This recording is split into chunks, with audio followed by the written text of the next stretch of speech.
Hello students, अभी हम लोगों ने इससे पहले जो आप लोगों ने सीखा उसमें आप लोगों ने टाइप्स ऑफ मोशन सीखे, कितने तरीके के मोशन वगैरह हो सकते हैं। आज आप लोग ये सीखेंगे कि फ्लो नेट क्या होता है, फ्लो लाइंस क्या होती हैं, इक्विपोटेंशियल लाइंस क्या होती हैं, डायग्राम कैसे बनता है, यूज़ क्या होता है, और इसके अलावा पोटेंशियल फंक्शन भी हम लोग सीखेंगे और उसकी प्रॉपर्टीज़ भी सीखेंगे। तो सबसे पहले हम लोग ज़रा फ्लो नेट देख लेते हैं। फ्लो नेट क्या होता है?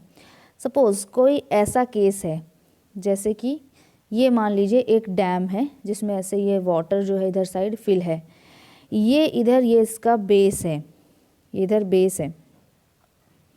अब क्या है कि कुछ ऐसे कुछ यहाँ पर ऐसे ये डैम है और ये यहाँ पर ऐसे ये प्लेन है, मतलब इसके ऊपर कुछ नहीं, यहाँ पर कुछ नहीं है, ठीक है, ऐसा कुछ है नहीं। तो ये डैम है, ऐसे ये पूरा डैम बना हुआ है। मतलब या तो इसको कुछ अलग तरीके से आप ऐसा समझिए कि ऐसे ये सपोज़ ये ऐसे डैम बना हुआ है, ऐसे यहाँ पर क्या है, ये ऐसे वाटर है, ठीक है, वाटर है।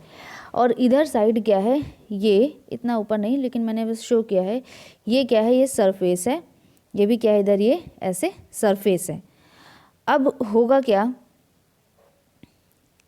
कि वाटर जो है, अब डिपेंड करेगा कि स्ट्राटा कैसा है, यहाँ का स्ट्राटा कैसा है, ये इस चीज़ पे डिपेंड करेगा। तो अगर यहाँ का स्ट्राटा जो है वो परवियस है, परवियस मतलब कि वाटर को अपने अंदर से पास होने देता है, ठीक है, परवियस है, परमेबल है, तो क्या होगा, वाटर पार्टिकल यहाँ से ऐसे क्या करेगा, ऐसे नीचे की साइड ऐसे जाएगा, ऐसे जाएगा, नीचे साइड ऐसे जाएगा। अब क्या होगा कि इधर से जाने के बाद नीचे साइड वो ट्रेवल कर सकता है, ये चीज़ आपको पता है। लेकिन एक चीज़ आपको क्लियर हो कि जब कोई डैम ऐसी जगह पे बना होता है जो कि आपका जो जहाँ का जो सरफेस है, मतलब जहाँ का जो अगर बोलें सॉइल है या उसका बेस है, वो परमेबल है। अगर ऐसा स्ट्राटा पे बना होता है हमारा डैम वगैरह, तो क्या होता है कि डैम के पास की जो लेयर है, डैम के पास की जो सॉइल है, उसमें भी वाटर आपको दिखने लगता है, ठीक है। तो ये कैसे होता है, मतलब आपको क्या दिखेगा कि वाटर यहाँ से भी ऐसा यहाँ से वाटर आ रहा है। ये कब होता है, जब आपका जो सॉइल है जिस पर डैम बना हुआ है वो बहुत परमेबल है। तो आपको ये दिखेगा कि वाटर की जो बाउंड्रीज है वहाँ भी क्या होगा, आपको वाटर दिखेगा, ठीक है। तो इसका मतलब क्या होता है कि जो पार्टिकल है वो क्या हो रहा है, वो ऐसे से ऐसे ऐसे ट्रेवल कर रहा है, मीन्स ऐसे ऐसे क्या हो रहा है, ये ऐसे ट्रेवल कर रहा है, सेम इसी तरह ये ऐसे ऐसे ट्रेवल कर रहा है, ठीक है। ये पार्टिकल इसी जगह से तो ये वाटर होके ऐसे ये ऊपर जा रहा है, ठीक है, इस तरीके के पाथ को ट्रेवल कर रहा होगा, ये हमने ऐसा सोचा। और जब एक्सपेरिमेंट किए गए तो यही चीज़ सामने आई कि अगर जो नीचे का स्ट्राटा है, यानी जो हमारा जो सॉइल है वो कैसा है, वो हमारा परमेबल है, तो पार्टिकल यहाँ से निकलेगा और एक पाथ को ट्रेवल करता हुआ दूसरी जगह पे ऐसे ऊपर दिखने लगेगा, ठीक है। कोई ज़रूरी नहीं है कि वो यहाँ तक पहुँच पाए, ये भी आपको समझ में आएगा। कोई ज़रूरी नहीं है कि वो ऊपर तक पहुँच पाए, लेकिन ट्रेवल वो कुछ ऐसा ही करेगा। तो एक पार्टिकल एक जगह से दूसरी जगह पर जाने के लिए जो पाथ फॉलो करता है उसे हम लोग पाथ लाइन बोलते हैं। उसी पाथ लाइन को अगर हम ड्रॉ कर दें तो उसे हम लोग बोलते हैं फ्लो लाइन। यानी ये जो आपको ब्लू कलर से दिख रही हैं, ये क्या हैं, ये हैं फ्लो लाइंस, ठीक। मतलब कि एक पार्टिकल एक जगह से दूसरी जगह पर गया तो वो एक पाथ को फॉलो करता हुआ चला गया, और जब हमने उन पाथ को जब ड्रॉ कर दिया तो वो बन गया क्या, वो बन गया हमारा फ्लो लाइन, ठीक है। अब एक बच्चे के दिमाग में ज़रूर आ रहा होगा कि क्या सिर्फ 3 पार्टिकल ही ट्रेवल करेंगे? नहीं, हज़ारों लाखों करोड़ों पार्टिकल जो हैं वो ट्रेवल करेंगे, ठीक है। लेकिन अगर हम सबका ट्रेवल पाथ बना देंगे, मतलब कि सबका फ्लो लाइन बना देंगे, तो वो इतना ज़्यादा कॉम्प्लेक्स हो जाएगा कि फिर हम उसमें एनालिसिस नहीं कर पाएंगे। तो हम लोग क्या करते हैं, हम लोग अपनी सुविधा अनुसार कुछ पार्टिकल्स का फ्लो लाइंस बनाते हैं, ठीक है। अब फ्लो लाइन का भी अपना कुछ पैटर्न होता है, वो आप लोग सीखेंगे, ठीक है। अब कुछ चीज़ें इंपॉर्टेंट है, जैसे कि कभी भी दो फ्लो लाइंस आपस में कट नहीं करेंगी। वो किस लिए, ये देख लेते हैं। देखिए, अगर हम यहाँ पे बात करें, यहाँ पर सपोज़ हमें यहाँ पर मान लीजिए हम ये वाला फ्लो लाइन देखें और ये वाला फ्लो लाइन देखें, तो इसका मतलब कि यहाँ पर जितने भी पार्टिकल हैं वो सब ऐसे ऐसे फ्लो जा रहा है। मतलब एक दो फ्लो लाइन के बीच में कोई मीटर क्यूब पर सेकेंड में कुछ क्यू जो है वो फ्लो हो रहा है, ये हम मानेंगे। दो फ्लो लाइंस के बीच में कुछ फ्लो हो रहा है। अब वो फ्लो जो है, अगर ये सपोज़ अगर ऐसे दो फ्लो लाइंस हैं, ऐसे और ऐसे, इनके बीच में कोई फ्लो जो है ऐसे जा रहा है। अब किसी वजह से अगर ये फ्लो लाइन ऐसे जाके एक दूसरे को कट करती हैं, इनका मतलब क्या कि जो फ्लो आप पहले यहाँ इनके बीच में जा रहा था वो एकदम आगे गायब हो गया। तो ऐसा पॉसिबल नहीं होता है। मास ना ही क्रिएट किया जा सकता है, ना ही डिस्ट्रॉय किया जा सकता है। जितना फ्लो यहाँ से चला है वो फ्लो यहाँ तक पहुँचेगा, जैसा पाइप के केस में होता है। कुछ वैसा ही रूल रेगुलेशन यहाँ पर भी लगेगा। तो इसीलिए दो फ्लो लाइंस कभी भी आपस में एक दूसरे को कट नहीं करती हैं। अब ये तो हुआ फ्लो लाइंस के बारे में, ठीक है। अब ये जो दो फ्लो लाइंस के बीच में ये जो पाथ बन गया ना, जिसमें से हम बोलेंगे कि इसमें से क्यू ट्रांसफ़र हो रहा है, ये जो पाथ बन गया, इसे बोलते हैं फ्लो पाथ। इसे बोलते हैं फ्लो पाथ। यानी अगर डिफिनीशन बोली जाए तो the path between two flow lines is called flow path. और हम ऐसा एज्यूम करते हैं कि इसी फ्लो पाथ में ही फ्लो हो रहा है, ठीक है। तो अब ये हुआ हमारा फ्लो लाइंस के बारे में। अब दूसरा केस, दूसरा तरीके से इसको देखते हैं। देखिए, हमेशा जो फ्लो होता है वो हमेशा हायर प्रेशर से लो प्रेशर की ओर हमेशा हमारा फ्लो होता है। आपको ध्यान होगा पीज़ोमीटर क्या होता है, जिस जगह पर लगा दिया जाता है उस जगह पर हमारे जो अवेलेबल प्रेशर हेड है उसको रिप्रेजेंट करने लगता है। जिस जगह पर लगता है उस जगह पर अवेलेबल प्रेशर हेड को रिप्रेजेंट करता है। तो यानी अगर हम ये बोल रहे हैं कि इधर से इधर फ्लो हो रहा है, तो इट मीन्स अगर हम इस जगह एक पीज़ोमीटर लगाएं और इस जगह हम लोग एक पीज़ोमीटर लगाएं, तो यहाँ पर प्रेशर हेड इतना है अगर, तो आगे जाने पर प्रेशर हेड डेफिनेटली कम होगा, तभी फ्लो इधर से इधर की ओर हुआ है, ठीक है। अब ये बात तो क्लियर है, ठीक है। मतलब प्रेशर में डिफरेंस होगा तभी, पाइप फ्लो के केस में बात हो रही है कि प्रेशर में डिफरेंस होगा तभी हमारा जो फ्लो है वो एक जगह से दूसरी जगह तक जाएगा। मतलब हमेशा जो फ्लो होता है वो हायर प्रेशर से लोअर प्रेशर की ओर होता है। अब ये हमारा करंट केस देखते हैं। करंट केस देखिए क्या है कि इस जगह पर मान लीजिए इस जगह पर एक पीज़ोमीटर लगा दिया गया, इस जगह पर एक पीज़ोमीटर लगा दिया गया और इसी फ्लो लाइन पे यहाँ पर एक पीज़ोमीटर लगा दिया गया। वर्टिकल लगेगा, हम यहाँ पे इंक्लाइन दिखा रहे हैं क्योंकि कट जाएगा तो आप समझ नहीं पाएंगे। वर्टिकल लगता है पीज़ोमीटर, ठीक है। तो देखिए हमने 3 पीज़ोमीटर लगा दिए, 3 पीज़ोमीटर हमने लगा दिए। तो अब इसमें वाटर की पोजीशन क्या होगी?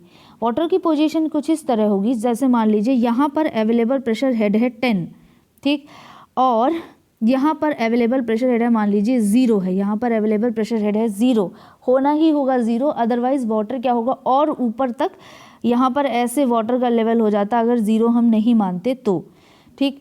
तो वाटर का लेवल हो गया यहाँ पर एग्जिट पे वाटर का लेयर हमने मान लिया 0 हो जाएगा। तो मतलब इस जगह पर, यहाँ पर ये जो बेस है आपका, उस जगह पर प्रेशर हेड है 10, हमने माना इसे, और एग्जिट पर प्रेशर हेड है हमारा 0। तो सीधी बात है कि जब हम लोग इस पॉइंट पे आपका पीजोमीटर लगाएंगे तो हमें मिलेगा क्या 10, उससे थोड़ा नीचे चले गए तो मतलब 10 से थोड़ा कम मिलेगा प्रेशर हेड। तो मान लीजिए इस जगह पे प्रेशर हेड आपको मिला 9, थोड़ा और आगे बढ़े तो मान लीजिए थोड़ा सा और प्रेशर हेड में थोड़ा सा कमी आया और हमें जो प्रेशर हेड मिला वो मान लीजिए मिल गया 7। तो जैसे कि अभी यहाँ पर जहाँ से स्टार्ट किया वहाँ पे आपको मिला 10। मान लीजिए ये जो न्यूमेरिकल वैल्यूज़ अब मैं दे रही हूँ ये जस्ट एक एग्जांपल के लिए है कि जहाँ से फ्लो होना स्टार्ट हुआ उस जगह पर था 10। आपने जहाँ पर एक थोड़ी दूर बाद आपने एक पीजोमीटर लगाया और आपको जो प्रेशर अवेलेबल मिला वो मिला 9। कुछ दूरी के बाद आपने एक पीजोमीटर लगाया, वहाँ पे आपको मिला 7। कुछ दूर और आगे लगाया आपने, आपको मिला वहाँ पे 4। अभी फिर एकदम लास्ट में आपको मिला 0 जब आपने यहाँ पर पीजोमीटर लगा दिया तो। ठीक है, सेम ऐसी ही सिचुएशन आपको दूसरी वाली फ्लो लाइन पे भी मिलेगी। ये तो हमने जो शो किया वो पहली वाली फ्लो लाइन के लिए शो किया, और अब आगे हम दूसरी वाली फ्लो लाइन के लिए शो करेंगे। मतलब कि एक चीज़ क्लियर है कि फ्लो लाइन पे अगर हम लोग पीजोमीटर लगाते हैं किसी तरीके से तो जो प्रेशर हेड है वो धीरे धीरे क्या होता है, कम होता हुआ आपको आगे तक दिखेगा। ठीक है, तो सेम जैसे मान लीजिए ये तो आपने ये जो काम किया ये इस वाली प्रेशर हेड ये वाली इसकी लाइन के लिए किया। अब आप इस वाली फ्लो लाइन को देखिए, इस फ्लो लाइन पे भी आपको अगर आप पीजोमीटर लगाते हैं, जगह जगह पर आप पीजोमीटर लगाते हैं, ठीक है, तो क्या होगा, इसमें भी आपको पहले 10 फिर 9 फिर 8 फिर 7 फिर 6 फिर 5 4 3 2 1 0 इस तरीके का पीजोमीटर पे रीडिंग मिलेंगी। ठीक है, अब इतना क्लियर है कि धीरे धीरे आगे बढ़ने पर जो प्रेशर हेड है वो कम होता हुआ रीडिंग आपको मिलेगा। ठीक,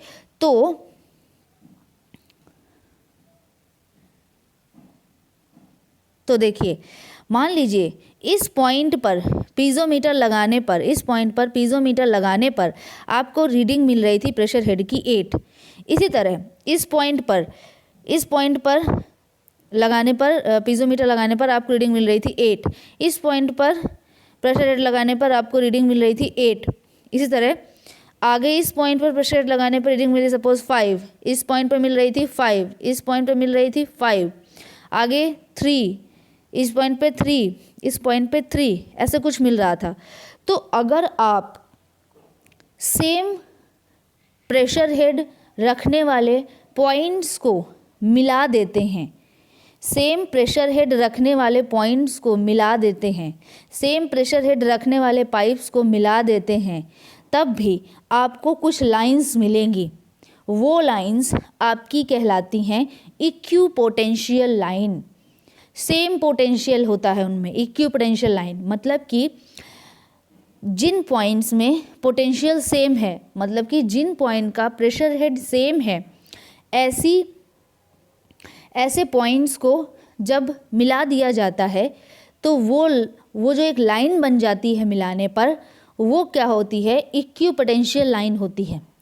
और मज़े की बात ये है कि फ्लो लाइन और इक्विपोटेंशियल लाइन एक दूसरे को हमेशा परपेंडिकुलर ही कट करती हैं। ठीक है, ये हम लोग सीखेंगे, ये अभी हम लोग आगे इस चीज़ को प्रूफ भी करेंगे। ठीक है, तो फ्लो लाइन क्या हुआ, फ्लो लाइन हुआ कि जो पार्टिकल जिस पाथ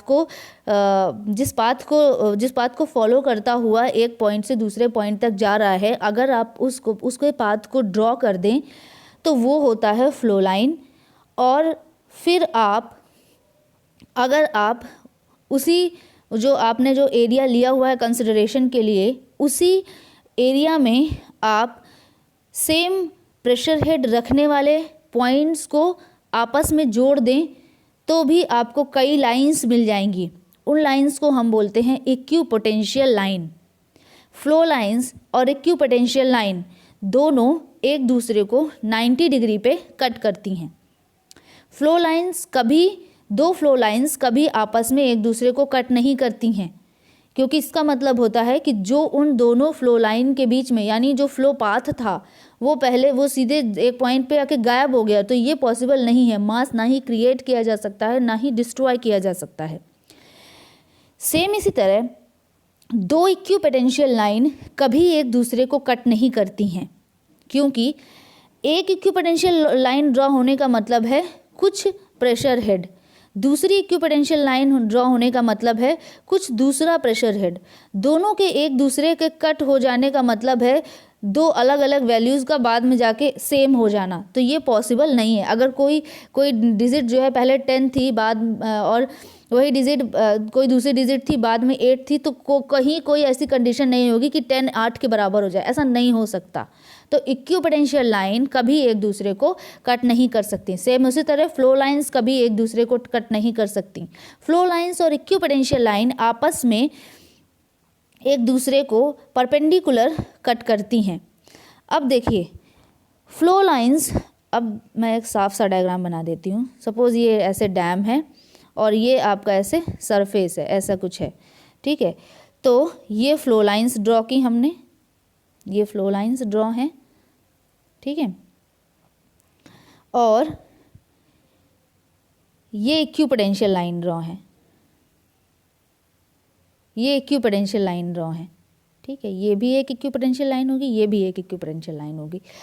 तो जब आप फ्लो लाइंस और इक्विपोटेंशियल लाइन को एक ग्राफ में ड्रॉ कर देंगे, तो आपको जो स्ट्रक्चर दिख रहा है ना ग्रीन लाइन और रेड लाइन के साथ, उसे हम बोलते हैं फ्लोनेट, उसे हम बोलते हैं फ्लोनेट, क्योंकि नेट जैसा दिखता है इसलिए इसे हम लोग बोलते हैं फ्लोनेट, ठीक है। तो अगर हमें फ्लोनेट के लिए इक्वेशन पता है, ठीक है, तो वो अगर हम उसे सॉल्व करेंगे तो आपको इक्विपोटेंशियल लाइन और फ्लो लाइन की इक्वेशंस अलग अलग मिलेंगी, ठीक है। तो ये पूरा डायग्राम आपस में क्या कहलाता है, फ्लोनेट कहलाता है, फ्लोनेट। और दो फ्लो लाइन के बीच का जो पाथ होता है, जैसे ये जो ऐसे चल रहा है ये पूरा इसे बोलते हैं फ्लो पाथ या फिर फ्लो चैनल भी बोलते हैं। अब दो इक्विपोटेंशियल लाइन और दो फ्लो लाइन के बीच में ये जिसको मैंने डबल लाइन से कट कर दिया, ये जो चीज़ आपको दिखी इसे हम लोग बोलते हैं फील्ड, FIELD, फील्ड। फील्ड हमेशा एलिमेंट्री स्क्वायर होता है। एलिमेंट्री स्क्वायर का मतलब ही अलग है, वो स्क्वायर नहीं होता, एलिमेंट्री स्क्वायर होता है, मतलब इनकी एक्सिस जो है उनका रेशो हमेशा समान होता है, इसे हम लोग एलिमेंट्री स्क्वायर बोलते हैं, ठीक है। तो अभी के लिए फ्लोनेट के बारे में अगर आपको सिर्फ जानना था तो फ्लोनेट यही होता है, इक्विपोटेंशियल लाइन को ड्रॉ कर दें, फ्लो लाइंस को ड्रॉ कर दें, तो इनका जो कॉम्बिनेशन ड्रॉ होता है इसे हम लोग बोलते हैं फ्लोनेट, ठीक है।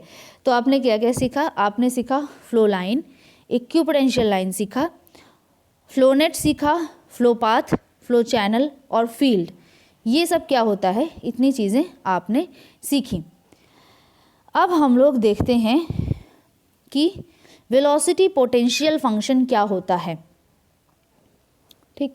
तो देखिए दो तरीके के फंक्शन आप लोग सीखेंगे, एक आप लोग सीखेंगे स्ट्रीम फंक्शन और एक आप लोग सीखेंगे वेलोसिटी पोटेंशियल फंक्शन। तो वेलोसिटी पोटेंशियल फंक्शन क्या होता है, एक ऐसा फंक्शन होता है, अगर आपको वो फंक्शन जिसको रिप्रेजेंट करते हैं फाई से रिप्रेजेंट करते हैं, ये सिंबल है इससे रिप्रेजेंट करते हैं, इसे बोलते हैं फाई, इस सिंबल से रिप्रेजेंट करते हैं। अगर आपको फाई का वैल्यू पता है, मतलब वेलोसिटी पोटेंशियल फंक्शन आपको पता है, तो आप एक गिवन डायरेक्शन पे वेलोसिटी के कंपोनेंट्स को फाइंड आउट कर सकते हैं। मतलब कि एक्स डायरेक्शन में वेलोसिटी के कंपोनेंट u, वाई डायरेक्शन में वेलोसिटी के कंपोनेंट v और z डायरेक्शन में वेलोसिटी के कंपोनेंट w को फाइंड आउट कर सकते हैं। कैसे फाइंड आउट करेंगे, negative derivative with respect to any direction, ठीक है। मतलब कि ये देखिए, ये है फाई का, अगर आपको क्या चाहिए, वाई डायरेक्शन में वेलोसिटी का एक्स डायरेक्शन में वेलोसिटी का कंपोनेंट चाहिए, तो एक्स डायरेक्शन में वेलोसिटी का कंपोनेंट होता है u। अगर आपको u चाहिए तो आप क्या करिए, ये जो फाई फंक्शन है उसको आप पार्शियल डेरिवेटिव करिए उस पर्टिकुलर डायरेक्शन के लिए, पार्शियल डेरिवेटिव करिए उस पर्टिकुलर डायरेक्शन के लिए और फिर उसको निगेटिव कर दीजिए। मतलब कि partial derivative, negative partial derivative of that particular direction gives velocity component in that direction. मतलब कि अगर आपको फाई फंक्शन पता है और आपको वाई डायरेक्शन में वेलोसिटी का कंपोनेंट मतलब कि स्मॉल v चाहिए, तो आप क्या करिए, फाई को डिफ्रेंशिएट कर दीजिए विद रिस्पेक्ट टू y और फिर उसमें निगेटिव साइन लगा दीजिए, तो वो आपको v का वैल्यू दे देगा। सेम इसी तरह अगर आपको z डायरेक्शन में वेलोसिटी का कंपोनेंट यानी स्मॉल w चाहिए, तो आप पोटेंशियल फंक्शन को पार्शियल डेरिवेटिव करिए विद रिस्पेक्ट टू z और उसके बाद निगेटिव लगा दीजिए, तो आपको वैल्यूज़ मिल जाएंगी। ठीक है, वेलोसिटी पोटेंशियल फंक्शन से आप लोग वेलोसिटी का कंपोनेंट इन एनी डायरेक्शन निकाल सकते हैं। ये तो बात हुई कार्टेशियन की। सेम इसी तरह आप लोग पोलर कोऑर्डिनेट्स के लिए भी निकाल सकते हैं, मगर पोलर कोऑर्डिनेट्स के लिए जो रूल है, जो उसमें बताया गया ना कि अगर एक्स वाई जेड डायरेक्शन में वेलोसिटी का कंपोनेंट चाहिए तो बस आप वेलोसिटी पोटेंशियल फंक्शन को उस पर्टिकुलर डायरेक्शन के रिस्पेक्ट में पार्शियल डेरिवेटिव करके उसके सामने निगेटिव साइन लगा दीजिए, तो आपको वेलोसिटी मिल जाएगी उस पर्टिकुलर डायरेक्शन के लिए। वो चीज़ यहाँ पर ट्रू नहीं होती है, थोड़ा अलग तरीके से इस चीज़ से हम लोग वेलोसिटी का कंपोनेंट निकालते हैं। जैसे कि अगर हमें रेडियल डायरेक्शन में वेलोसिटी का कंपोनेंट यानी यू आर चाहिए, तो हम लोग वेलोसिटी पोटेंशियल फंक्शन को पार्शियल डेरिवेटिव कर देंगे with respect to radial R के, विद रिस्पेक्ट टू आर हम पार्शियल डेरिवेटिव कर देंगे, तो हमें यू आर का वैल्यू क्या हो जाएगा, मिल जाएगा। सेम इसी तरह अगर हमें टेंजेंशियल डायरेक्शन में वेलोसिटी का कंपोनेंट यानी यू थीटा चाहिए, तो हमें जो वेलोसिटी पोटेंशियल फंक्शन है उसको हमें थीटा के रिस्पेक्ट में डेरिवेशन करना होगा, पार्शियल डेरिवेशन करना होगा और फिर उसको मल्टीप्लाई करना होगा 1/r के यानी 1 रेडियस से। तो हमें velocity component in radial direction और velocity component in theta direction मिल जाएगा। अब यू आर और यू थीटा की वैल्यूज़ भी हमने निकालनी सीख लें। तो यहाँ से क्वेश्चन किस तरह पूछे जाते हैं अब वो जानिए। मान लीजिए आपको वेलोसिटी पोटेंशियल फंक्शन यानी फाई गिवन है, एक इक्वेशन होगा फाई, ठीक है। अब वो फाई गिवन है और आपको पूछा जाता है कि आप वेलोसिटी का वैल्यू बता दीजिए। सिंपल आपको ये बोल दिया गया कि वेलोसिटी का वैल्यू बता दीजिए, एक्स वाई जेड की वैल्यूज़ बता दी गई, इन पॉइंट पे वेलोसिटी का वैल्यू बता दीजिए। बहुत इजी है, सोचिए कैसे। वेलोसिटी का वैल्यू के लिए वेलोसिटी का वैल्यू क्या होता है, capital V equal to root U square plus V square plus Z square. यानी आपको अगर यू वी डब्ल्यू की वैल्यूज़ आपको पता हैं तो आप कैपिटल V का वैल्यू निकाल सकते हैं गिवन पॉइंट पर। तो अब आप यू वी डब्ल्यू की वैल्यूज़ कैसे निकालेंगे, यू वी डब्ल्यू वैल्यूज़ ऐसे निकालेंगे, ठीक है। तो यानी अगर आपको potential function, velocity potential function दे दिया गया तो फिर आप वेलोसिटी का value at the given point निकाल सकते हैं। वेरी सिंपल, ठीक है। तो इतनी चीज़ें क्लियर हैं। अब नेक्स्ट उसमें हम लोग सीखेंगे पोटेंशियल फंक्शन की प्रॉपर्टीज़ क्या क्या होती हैं, वो हम लोग सीखेंगे। Thank you class.